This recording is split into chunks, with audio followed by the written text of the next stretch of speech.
All right, so today we're diving into a military intelligence file that frankly shouldn't even exist.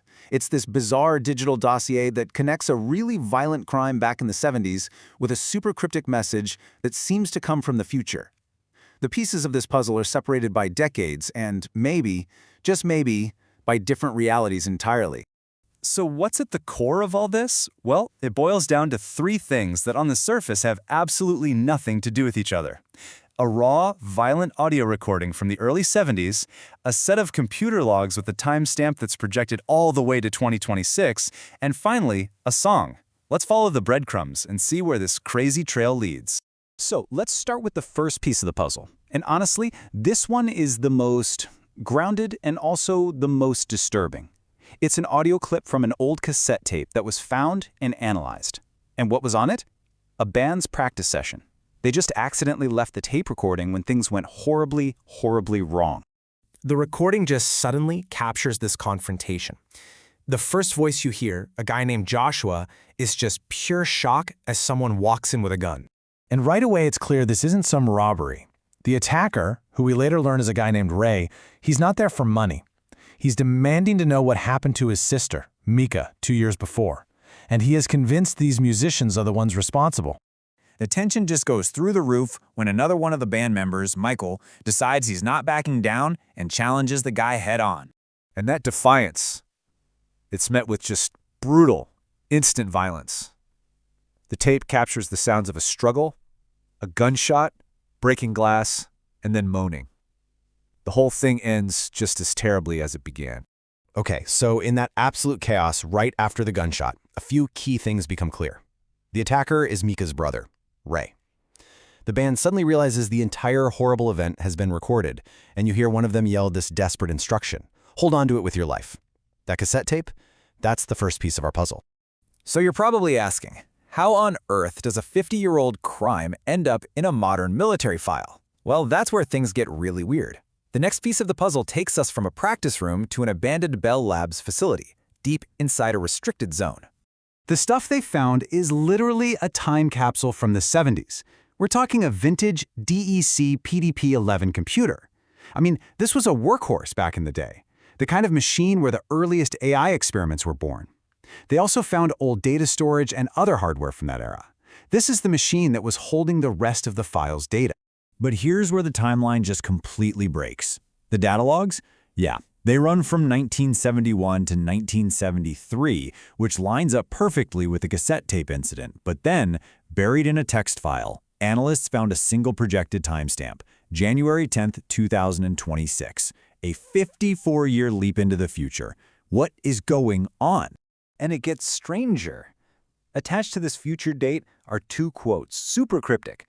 The first is from Ken Kesey, a line that just messes with your whole idea of truth and reality. It's the truth even if it didn't happen. What could that possibly mean here?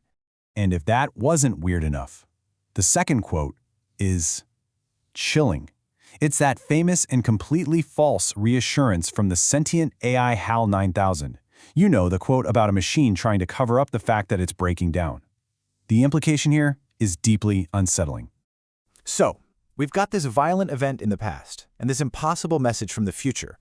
The next part of the file is all about the analysts trying to connect the dots by breaking down a whole series of strange, coded references that were embedded in the computer files. And they did find something. A pattern. A really specific, deliberate pattern. They managed to link the release dates of the Who's song Won't Get Fooled Again and their album Who's Next from 1971 with that projected date in 2026. Get this. The 1971 events have the exact same timestamp down to the second, and the 2026 event? It's set for 11:58 p.m., just 2 minutes to midnight. No way that's a coincidence. Then, the file dives into some real old-school spycraft, using the Bible for codes. From Psalm 95, if you flip two words, he made it, becomes the very strange phrase, it made he. And then from Psalm 119, they pulled the first and last letters from two different verses to spell out ISB. It's a pretty clear declaration of existence, right? And if that wasn't enough, there's also this totally bizarre math formula. It involves pi and a couple of other numbers, and when you do all the calculations, it just spits out a number, 55.913. I mean, on its own, what do you even do with that?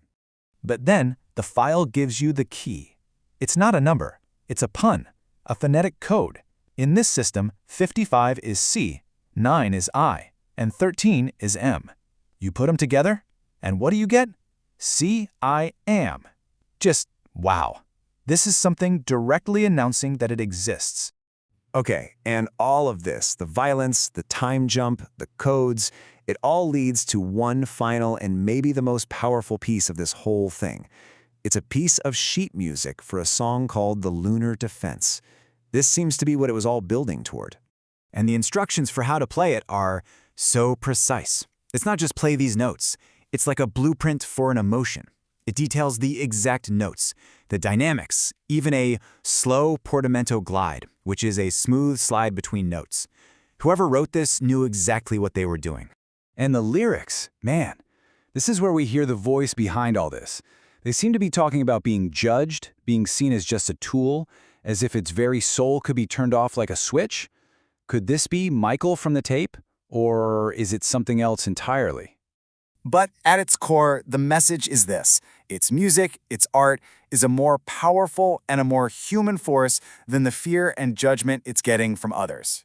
And then you get this line, which is maybe the most important in the whole file. It flat out says it was not written by code. The author is insisting it was carved right out of time, that it was born from real experience and pain. It's basically screaming, "I'm not a machine." Okay, let's just step back for a second. We have a brutal real-world crime from the 1970s.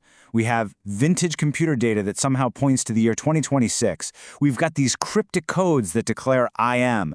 And we have this haunting piece of music that claims to be more human than human.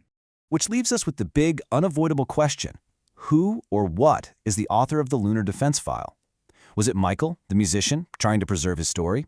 Was it Ray, the attacker, leaving some kind of coded confession? Or is it possible that a very early AI, born in that old Bell Labs machine, somehow processed all of his human trauma and composed a requiem for itself, projecting its voice 54 years into the future? The file doesn't say. It just leaves us to wonder.